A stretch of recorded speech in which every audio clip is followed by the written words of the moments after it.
going to talk about understanding the process, the big process at the big P level, and then the process at your community level. This is Linda. I'm going to speak just quickly to the process at the federal level and actually most states. So we have the House of Representatives and the Senate, and that's how it looks. And they're the ones that make the laws at the federal level. And in most states, it is also this House of Representatives and Senate. So it's this bicameral system. And this is it looks complicated and very busy, but if you, and you'll get the PDFs of these slides so you can look at this in more detail.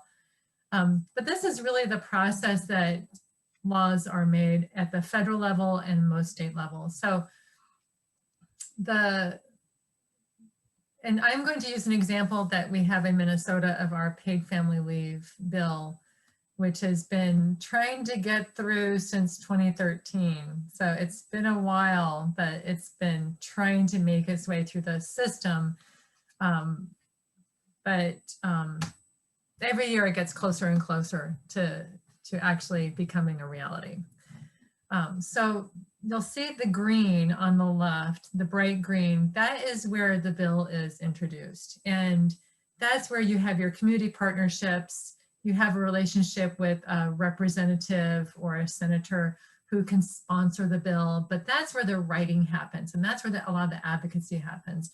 And you'll see in this image that there are several places, both where you'll see the little person in black with like the little briefcase. That's where a lobbyist or testimony can happen. That's where you in the community can share your story, share some information that you have a role in educating or influencing policymakers. You'll also see there are many places where there's like a little red starburst in a black where it can go bust. That's where it can stop and not proceed. So there's many places. And when I think of this as a story of both perseverance and partnerships. So this is a long process. Cheryl, I think you've commented on how some people think it just happens. You know, these bills just happen, and they don't just happen. There's a very long process, and it's persistence and partnerships.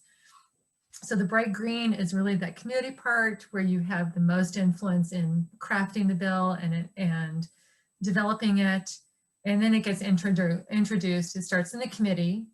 The yellow, there is the committee work at the House of Representatives. That's usually where it starts. It can start on the Senate side.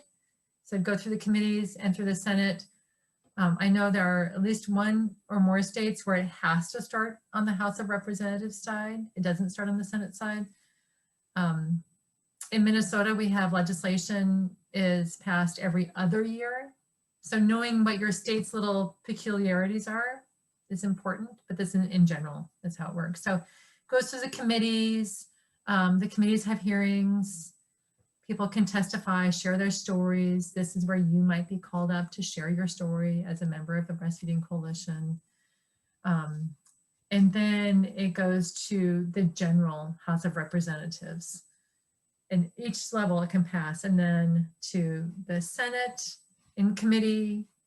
Then it gets put on the agenda and voted at the Senate level in the general Senate.